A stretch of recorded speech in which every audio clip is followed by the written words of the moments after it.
বরেলির ঝুমকো শুধু ভারতবর্ষেই না, সারা বিশ্বেই বিখ্যাত ছিল। মহিলাদের সাজগোজে বরেলির ঝুমকোর বিশেষ ভূমিকা আছে। সব জায়গায় সব মহিলাই বরেলির ঝুমকো খুব খুশি হয়ে পড়ে, কিন্তু কুণ্ডলপুরে বরেলির ঝুমকো পরা বারণ ছিল। কুণ্ডলপুরে এটা একটা ভূতের সতর্কবার্তা।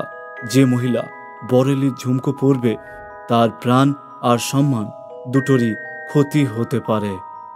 ভূতের এই সতর্কতায় কুণ্ডলপুরের মানুষ ভীত হয়ে আছে, তাই তারা বাড়ির মহিলাদের বরেলির ঝুমকো পরতেই দেয় না। এই নিয়ম যে মেনে নেবে সে ক্ষতির হাত থেকে বেঁচে যাবে, আর যে মানবে না তার ক্ষতি হবেই হবে। নিয়ম না মানা লোকেদের মধ্যে মিসেস বর্মার নাম রয়েছে। মিসেস বর্মা সিডনি থেকে ভারতে মানে কুণ্ডলপুরে নিজের এক আত্মীয়ের বিয়েতে এসেছিল। মিসেস বর্মা বিয়ের অনুষ্ঠানে যাওয়ার জন্য রেডি হচ্ছিলেন। গয়না পরলেন। সেই ঘরে মিস্টার বর্মা, শাশুড়ি আর ননদও ছিল। সেলুনের পার্টির জন্য আমি এই ঝুমকোটা পরেছি, ভালো লাগবে তো? বৌদি, এইগুলো তো বরেলির ঝুমকো। হ্যাঁ সালোনি, আগের বার যখন আমরা ইন্ডিয়াতে এসেছিলাম তখন তোমার বৌদি বরেলি থেকে কিনেছিল। কিন্তু বৌমা, এই ঝুমকো এখন পরো না। হ্যাঁ বৌদি, তুমি এগুলো পরো না। সেলুনি, ভূতকে তুমি ভয় পাও হয়তো, আমি পাই না। আমরা এসব কথায় বিশ্বাস করি না।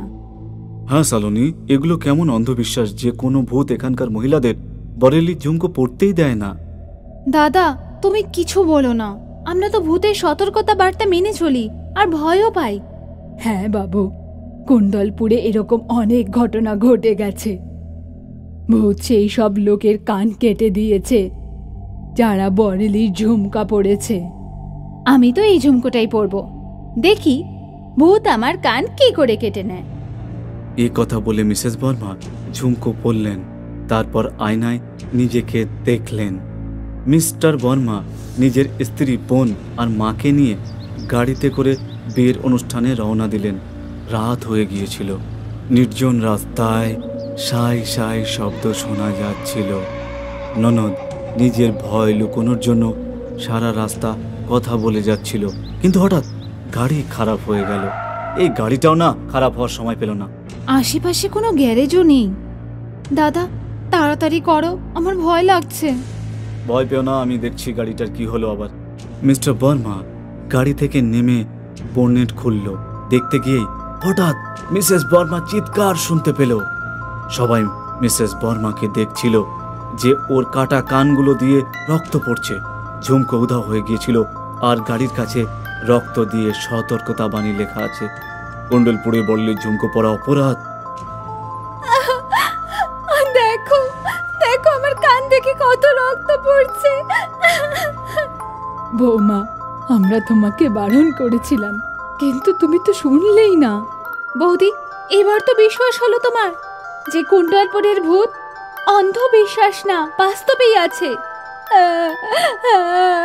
আমার ঝুমকো। এবার আমাকেও বিশ্বাস করতেই হবে যে এটা অন্ধবিশ্বাস ছিল না। বাবু, যেটা হয়েছে সেটা ভুলে যাও। চলো, বিয়ের অনুষ্ঠানে সবাই অপেক্ষা করছে। দেখছি গাড়িটা ঠিক হয়েছে কিনা। ও গাড়িতে উঠে বসলো, স্টার্ট করলো, তারপর গাড়ি চলতে শুরু করে দিল। মিস্টার বর্মা নিজের পরিবারের সাথে বিয়ের হলে পৌঁছালো, যেখানে অনেক মহিলারা উপস্থিত ছিল। আর এই ঘটনা শুনে বলল যে, কি মিসেস বর্মার সাথেও কি তাই হয়েছে? হ্যাঁ বোন, ওর ঝুমকো নিয়ে নিয়েছে আর কানও কেটে দিয়েছে। তোমাদের কি কেউ কিছু বলেনি যে এখানকার মহিলারা বরেলি ঝুমকা পড়তে পারে না? মিসেস বর্মা চুপ করে রইল। যেটা হওয়ার সেটা তো হবেই। জানি না আর কতদিন এইসব ঘটনা আমাদের গ্রামে ঘটতে থাকবে। কুণ্ডলপুরের এই ভূতের বরেলির ঝুমকোর সাথে কিসের শত্রুতা? আমার ঝুমকোর জন্য কোনো অনুশোচনা নেই, কিন্তু একটা ভূতের ইশারায় আমরা আর কতদিন নাচতে থাকবো? হ্যাঁ, ঠিকই বলেছ তুমি। মিসেস বর্মা ঠিকই বলেছে। আমরা কতদিন ভয় ভয়ে থাকবো? এই ভূত আমাদের বরেলির ঝুমকো থেকে কতদিন সরিয়ে রাখবে? আমাদের এই ভূতের বিরুদ্ধে কিছু একটা ব্যবস্থা নিতে হবে। বৌদি, আমরা কি করব? আমরা ভূতের কি ক্ষতি করতে পারবো? একত্র হলে অনেক শক্তি হয়। বৌমা, তুমি কি বলতে চাইছো? কালকে গ্রামের সব মহিলারা এই বিয়ে বাড়িতে বারেলির ঝুমকো পরে আসবে। হ্যাঁ? কি? না না, আমার কান তো আগেই কেটে দিয়েছে। ভয় পেও না, আমি যেমন বলছি তেমনটাই করো। কালকে সব গ্রামের মহিলাদের এখানে আসার জন্য নিমন্ত্রণ করবে আর সবাইকে বলে দেবে যে সবাই যেন বারেলির ঝুমকাই পরে আসে। এবার কালকে দেখব ভূত জিতবে না বারেলির ঝুমকো। সব মহিলারা একমত হলো। কুণ্ডলপুরে ঘোষণা করা হলো যে সে আজকে সবাই বিয়ে বাড়িতে যেন বরেলির ঝুমকো পরে আসে। মহিলারা এই ঘোষণা শুনে অবাক হয়ে গেল। ওদের কৌতূহল আরও বেড়ে গেল। সব মহিলারা চিন্তায় পড়ে গেল এই কথাটা শুনে। এবার ওরা কি করবে? বরেলির ঝুমকো ওদের গলার ফাঁস হয়ে গেল। গ্রামের অনেক মহিলা ওর সামনে এই নিয়ে আলোচনা করতে লাগলো। মিসেস ভার্মা আমাদের সবাইকে ধর্ম সংকটে ফেলে দিয়েছে। আরে ধর্ম সংকট তো ভূত ফেলেছে, যে প্রায় দিনই আমাদের কান কেটে দেয়। বোন, তুমি কি ভাবছো? আমাদের ঝুমকো পরে কি বিয়ে বাড়িতে যাওয়া উচিত? আমার তো ইচ্ছে আছে, কিন্তু আমার স্বামীর একটু ইচ্ছে নেই। বোন, আমার মতে আমাদের এবারে ভূতের সঙ্গে লড়তেই হবে। হ্যাঁ, লড়াইয়ের ঘোষণা তো মিসেস ভার্মাই করে দিয়েছে। এবার আমাদের উচিত ওর সাথে থাকা। আমার তো ওর সাথেই আছি, আমি ওনার সাথে আছি, আমরা সবাই ওনার সাথে আছি। মানে আমরা সবাই আজকে বারেলির ঝুমকো পরেই আসবো। হ্যাঁ হ্যাঁ, আমরা সবাই আজকে বারেলির ঝুমকো পরেই আসবো। সব মহিলা বিয়ে বাড়িতে এসেছে। বিয়ে বাড়ি সাজানো হয়েছে। সব মহিলায় বরেলির ঝুমকো পরে আছে। বিয়ে বাড়িতে সব বয়সের মহিলা আছে। মিস্টার বর্মার সাথে দু একজন পুরুষও আছে। বিয়ে বাড়িতে সব মহিলারা মিউজিকের সঙ্গে সঙ্গে নাচ করছিল, গান বাজছিল, ঝুমকা গিরারে বরেলি কি বাজার মে। মিস্টার বর্মার সঙ্গে অন্যরাও নাচ এনজয় করছিল আর সতর্কও ছিল। তখন হঠাৎ একজন মহিলা চিৎকার করে উঠল, আমার ঝুমকো, আমার ঝুমকো! সবাই তাকিয়ে দেখলো আর দুটো কানই কাটা আর ঝুমকো উধাও। তখনই আর একজন মহিলা চিৎকার করলো, আমার ঝুমকো, আমার ঝুমকো! সবাই অন্য মহিলার দিকেও তাকালো। তার কান দিয়েও রক্ত বেরোচ্ছিল, ঝুমকো পাওয়া যাচ্ছিল না। তাড়াতাড়ি নাচ থেমে গেল। ঘরের দরজা বন্ধ করে দিয়ে পরিকল্পনা অনুযায়ী শিবের স্তোত্র চালু করা হলো। ভূত, তুমি যেই হও সামনে এসো। লুকিয়ে মহিলাদের ওপর হামলা করা তোমার উচিত না। এবার আমরা তোমাকে যেতে দেব না। সব মহিলারা একে অপরের হাত ধরে গোল বানিয়ে নিল।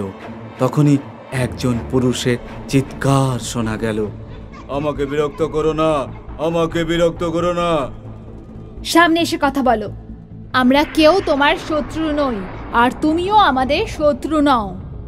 ভূত ওই মহিলাদের সামনে প্রকট হয়ে বলল, এই শিবের স্তোত্র বন্ধ করে দাও, এতে আমার অসুবিধা হয়, আমার শক্তি কমে যায়। শিব স্রোত বন্ধ করা হবে না। তুমি গ্রামের মহিলাদের বিরক্ত করো কেন? ওদের বরেলি ঝুমকো কেন পড়তে দাও না?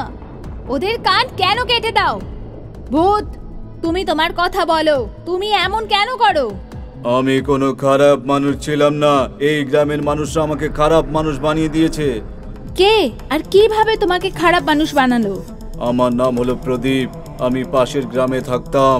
বিয়ের পরে কুণ্ডলপুরে এসে থাকতে শুরু করেছিলাম। আমার স্ত্রী সাজতে খুব ভালোবাসতো। সে সব সময় গয়না পরে সেজে গুজে থাকতো, সব সময় বরেলির ঝুমকো পরে থাকতো। একদিন আমরা দুজন বাজার থেকে বাড়ি ফিরছিলাম। সেদিন ও শুধু ঝুমকোই পরেছিল। রাতে রাস্তায় কয়েকটা গুন্ডা আমাদের ঘিরে ধরলো। ওরা আমাদের স্ত্রীর গয়না নিয়ে পালাতে চেয়েছিল। আমি আর আমার স্ত্রী বিরোধিতা করাতে ওরা অস্ত্র দিয়ে কান থেকে বেরোলি ঝুমকো কেটে নিল। কান থেকে রক্ত পড়তে লাগলো। আমার স্ত্রী যন্ত্রণায় চিৎকার করায় ওকে মেরে ফেললো।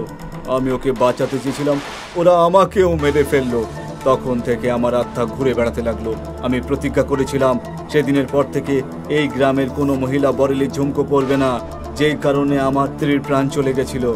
তাই সেই দিন থেকেই আমি মহিলাদের ভয় দেখাতে শুরু করে দিলাম।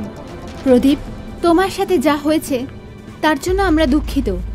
তুমি যেই দুঃখ পেয়েছো তাতে আমাদের কোনো দোষ ছিল না। আমরা সব মহিলারা মিলে তোমার স্ত্রীকে বারেলির ঝুমকোর উপহার স্বরূপ দিতে চাই। সে যেখানেই থাকুক তাকে আমাদের এই উপহার দিয়ে দিও। আমাদের গ্রামের মহিলারা তোমাকে নিজের ভাইয়ের মতন দেখি, আর তোমার স্ত্রীকে বৌদি। এই সম্পর্কটাকে স্বীকার করে নাও। প্রতিশোধের আগুনে পুড়তে থাকা প্রদীপ আবেগপ্রবণ হয়ে পড়ল, আর সে কুণ্ডলপুরের সব মহিলাকে নিজের বোন বলে মেনে নিয়ে সেখান থেকে চিরকালের মতো চলে গেল। এখন কুণ্ডলপুরের সব মহিলারা খুশি মনে বরেলির ঝুমকো পরে সাজতে শুরু করলো।